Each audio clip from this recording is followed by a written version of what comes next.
बंधुवर जय माता दी। आपका अपने चैनल आचार्य ऋषि शर्मा पर आपका हार्दिक स्वागत है। वर्ष 2023 आप सभी के लिए मंगलमय हो, उन्नतिमय हो और सुखदायक हो, इसी कामना के साथ हम आपके पास इस विषय लेकर आ रहे हैं, वह है बसंत पंचमी। ये बसंत पंचमी का पर्व वर्ष में एक बार हमको प्राप्त होता है और यह इस वर्ष में माघ पंचमी, माघ शुक्ला पंचमी दिन गुरुवार और तारीख 26 जनवरी 2023 को इस बार प्राप्त हो रहा है।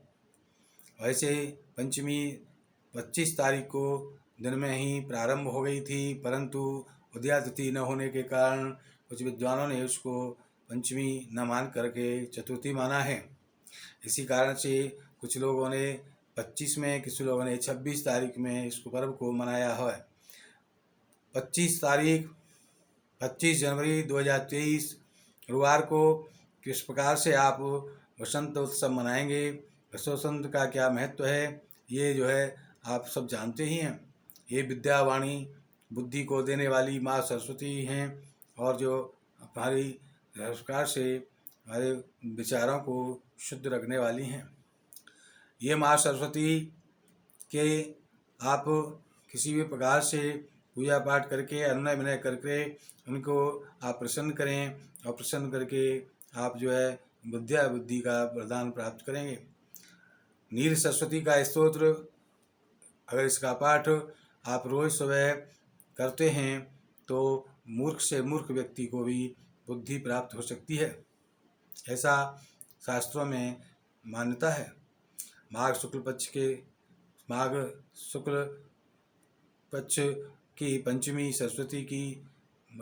को सरस्वती माँ की पूजा का विशेष महत्व है। ये समय बहुत ही विशिष्ट होता है। वर्ष में बसंत का प्रारंभ होता है। ये जो 6 ऋतुएँ होती हैं 2-2 महीने की, वो बसंत की ऋतु यहाँ से प्रारंभ होती है और पूरे धरती पर पीला पीला पुष्प, पीला पीला जो है सब कुछ जो है प्रकृति में अच्छा अच्छा प्राप्त दिखाई देता है। ऋतु का ये संधि काल है। बसंत से यहाँ पर शादी निर्माण के कार्य, शादी आदि के कार्य, नए सभी प्रकार के मुहूर्तों का कार्य, शुभ कार्य प्रारंभ यहाँ से प्रारंभ हो जाते हैं। ये बसंत पंचमी आपकी अबूझ जो है प्रोग्राम में अबूझ मानो उसमें भी मान्यता प्राप्त है। यानी जो अबूझ मुहूर्त होते हैं जिसमें पूछने की जरूरत भी नहीं होती है, उसमें भी इसकी मान्यता है। आप जो है कोई भी शुभ कार्य इस दिन अपना शुरू कर सकते हैं। बसंत के पर्व पर किस प्रकार से कैसे पूजा पाठ करनी है, तो प्रातःकाल शीघ्र उठ करके बच्चों को जल्दी से उठाएं और बच्चों को जो है स्नान ध्यान से निवृत्त कराएं और उनको सफ़ेद या पीले वस्त्र धारण कराएं। स्वयं भी वस्त्र पीले और अभिभावक लोग भी पीले या श्वेत वस्त्र धारण करें। माँ सरस्वती का एक चित्र जिसमें वो फूल कमल पर बैठी हुई हैं, फूल पर बैठी हैं और उनका वरद हस्त सामने दिखाई दे रहा हो, ऐसी माँ वीणा धारणी को आप चित्र को सामने रख करके उनका आह्वान करें और उसके बाद में षोडशोपचार से या पंचोपचार से उनको अर्घ्य, पाद्य, आसन, धूप, दीप, नैवेद्य, गंध, अक्षत, पुष्प आदि समर्पित करें। पीले चावल कर लें हल्दी से, उन चावलों से उनका अभिमंत्रण करें और इस प्रकार से पीले फूल या श्वेत फूल उनको अर्पित करें और पीली मिठाई या श्वेत मिठाई उनको अर्पित करें। मिश्री उनको बहुत प्रिय है, मिश्री का भोग लगा सकते हैं और खीर बना सकते हैं जिसमें केसर डाल करके उसको आप माँ को अर्पित करें। इस प्रकार से उनको जो है फल, पीला फल या सफ़ेद फल या पीली मिठाई, पीला या सफ़ेद मिठाई इस प्रकार से अर्पित करें, माँ से प्रार्थना करें और आध्यात्म को अद्भुत वरदान इसमें अपना संगीत का, कला का अद्भुत वरदान इसमें प्राप्त हो सकता है। जो कला या संगीत या किसी प्रकार की शिक्षा ग्रहण करना चाहते हैं जीवन में उन्हें इस समय भगवान माँ सरस्वती की ब्रह्मा जी के साथ पूजा अवश्य करनी चाहिए। और इस प्रकार से उन्हें निश्चय ही अपनी कला क्षेत्र में, अपनी संगीत के क्षेत्र में, अपनी विद्या प्राप्ति के क्षेत्र में सफलता प्राप्त होती है। अगर आपका बुद्ध कमज़ोर है तो बुद्धि कमज़ोर हो सकती है, इसलिए हरे फल माँ को अर्पित करें और उनसे प्रार्थना करें और इस प्रकार से उस फल को फिर प्रसाद रूप में ग्रहण करें। बृहस्पति अगर आपका कमज़ोर है तो आप विद्या पाने में आपको अड़चन आएगी, इसलिए आप खुद पीले रंग के कपड़े पहने और पीले फूल भगवान माँ सरस्वती को अर्पित करें और उन फूलों को उठाकर पूरे वर्ष अपने पास सुरक्षित रखने की व्यवस्था करें और अगली बसंत पंचमी को उन्हें किसी शुभ स्थान पर या जल में प्रवाहित करके फिर नए फूल माँ को अर्पित करें और उन्हें उठाकर अपने पास रखें। शुक्र अगर आपका कमज़ोर है तो माँ सरस्वती की उपासना करके उन्हें सफ़ेद फूल और अर्पित करें। इससे आपकी शुक्र से की कमज़ोर होने से जो मन की चंचलता है वो दूर होगी और इस प्रकार स्वयं माँ से अपने मन को शांत रखने की प्रार्थना करें। अगर आपको शिक्षा की तरफ चलना है तो वो आप प्रार्थना करें तो आपकी शुक्र से शिक्षा भी प्राप्त होगी। सफ़ेद पीले चंदन, केसर, खीर इस प्रकार से माँ सरस्वती को आप अर्पित करें। और एम सरस्वती नमः ये बीज मंत्र, ये माता का जो मंत्र है ओम एम सरस्वती नमः, इसका 1 माला या 3 माला कम से कम रोजाना जाप करें तो विद्यार्थियों को निश्चय ही विद्या बुद्धि का वरदान प्राप्त रहेगा। माँ की पूजा करने के लिए और विशेष विधान ये है कि स्नान के बाद पीले या बसंती आप वस्त्र या सफ़ेद वस्त्र धारण करें। काले और लाल वस्त्रों से उस दिन परहेज रखेंगे और इस प्रकार से प्रातः सूर्योदय से 2.5 घंटे के अंदर माँ सरस्वती की पूजा करनी है या शाम को सूर्यास्त के बाद 2.5 घंटे के अंदर माँ की पूजा कर लेनी चाहिए। ये समय शुभ रहता है। इस प्रकार से उत्तर मुख होकर या पूर्व मुख होकर के माँ सरस्वती की पूजा करेंगे और जो है आप अपना जो भोग माँ को अर्पित करेंगे वो चांदी की कटोरी में हो तो अति उत्तम है। उनको जो आप हल्दी का केसर डालकर तिलक करेंगे वो भी चांदी के बर्तन में हो तो अति उत्तम है, वरना कोई किसी भी प्रकार का बर्तन हो।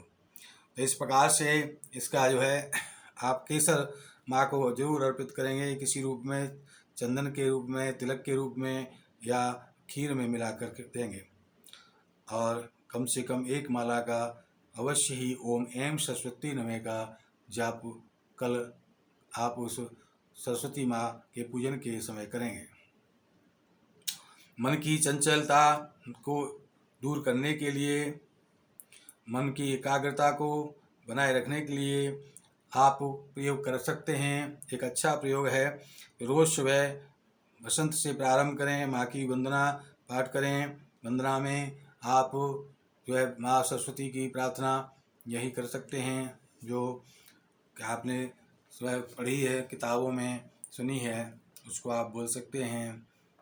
और इस प्रकार से बुद्धि प्रदाम सारधाम इसमें आता है कि हे माँ सरस्वती आप हमको बुद्धि प्रदान करो। ये आप हिंदी में भी कह सकते हैं और उसको संस्कृत में बोल सकते हैं, बुद्धि प्रदाम सारधाम, बुद्धि प्रदाम सारधाम।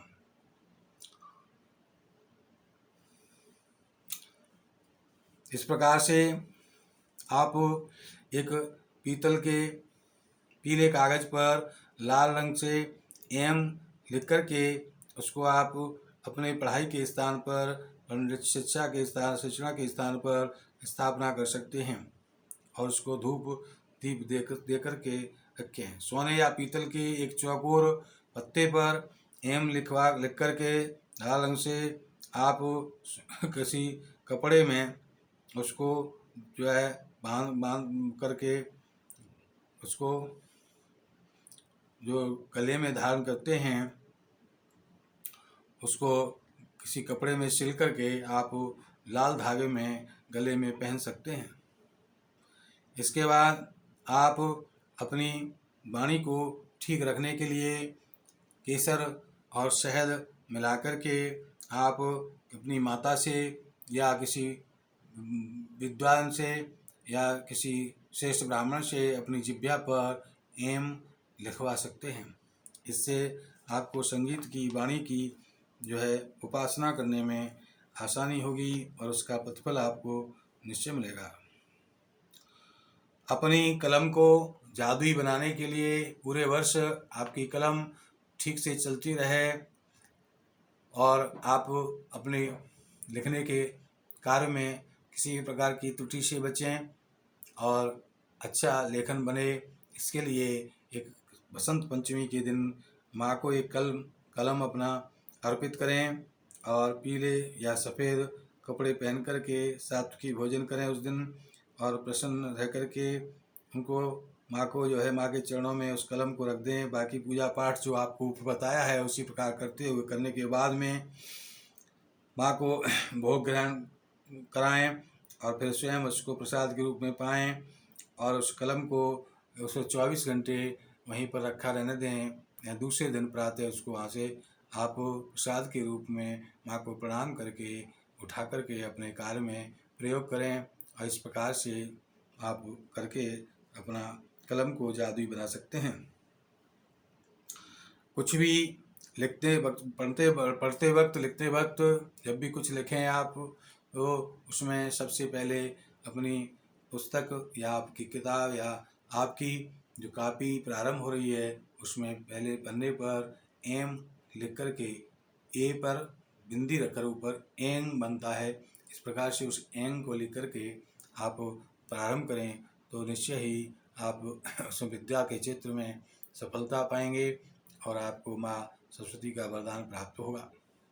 इस प्रकार से आप माँ सरस्वती की पूजा दान करके उनसे प्रार्थना करेंगे। शुक्लां ब्रह्म विचार सार पदमा माद्यां जगत व्यापिनी वीणा पुस्तकधारिणीं भेदां जाड्यान्धकारापहां हस्ते स्फटिकमालिकां विदतीं पद्मासनैः संस्थितां वन्दे तां परमेश्वरीं भगवती बुद्धिप्रदां शारदां।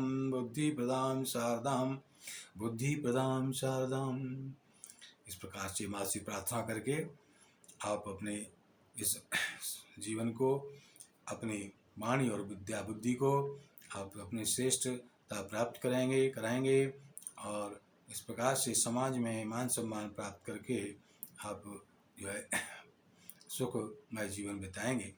इस प्रकार हमारे प्रोग्राम को सुनें, समझें और उसके तदनुसार अपना कार्य व्यवहार करके अपनी कार्य योजना बना करके पूजा पाठ करके माँ की और अपना वरदान प्राप्त करें।